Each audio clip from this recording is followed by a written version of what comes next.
করেছে। বাবা একটা প্রশ্ন জানতে চাই, আপনার এপিসোডের মধ্য দিয়ে জানাবেন আমাদেরকে, কিংবা এখানে ধরেন।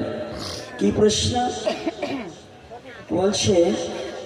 ভাগবতী আসরে কোনো বাজনা বাজানো যাবে না, কোনো সুর দেওয়াও নাকি অপরাধ, কোনো গান তো দূরের কথা, সুরও দেওয়া যাবে না। আমি বুঝতে পারছি না কোন শাস্ত্রে এই কথাটা লেখা আছে। সেই শাস্ত্রটার নামটা একটু বলে দিলে বোধহয় আমরা আনন্দ পাবো যারা বলে। কারণ কীর্তন ছাড়া কোনো ভাগবতী হতে পারে। ভাগবতীর প্রারম্ভেও কীর্তন, শেষেও কীর্তন। পাঠ কীর্তন আছে কিনা? প্রারম্ভে পঞ্চতত্ত্ব কীর্তন আছে কিনা? গুরুবন্ধন আছে কিনা? বৈষ্ণব বন্ধন আছে কিনা? তুলসী আরতি আছে কিনা? তাহলে কীর্তন দিয়ে শুরু, কীর্তন দিয়ে শেষ।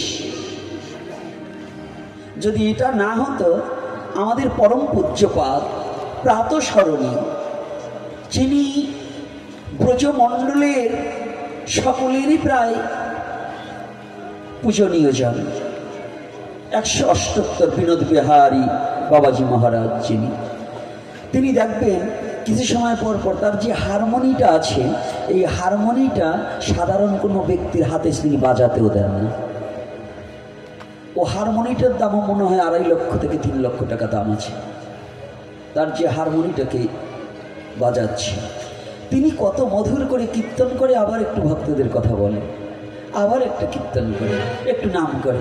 তাহলে এই মহাজনরা ভারতবর্ষের ভাগবত কিশোর গোস্বামী যিনি, রাধা বিনোদ ঠাকুর যিনি, গোবিন্দ বল্লভ শাস্ত্রীজি যিনি, হ্যাঁ, আরও না বর্তমান করতেছে কিনা আমি জানি না, হিরণময় বাবা, আরও অন্যান্য যারা মাতাজিরা বাবাজিরা যত প্রচারক আছে, তারা কি মিউজিক আছে কিনা? বাবা কি বলুন, মিউজিক আছে কিনা?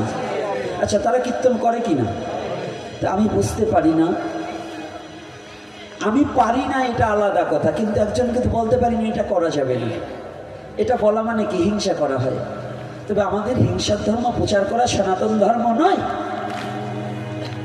যারা পারে না তারা অনেক, যেমন বাংলাদেশে এর আগে আমি বলেছিলাম এক জায়গায়,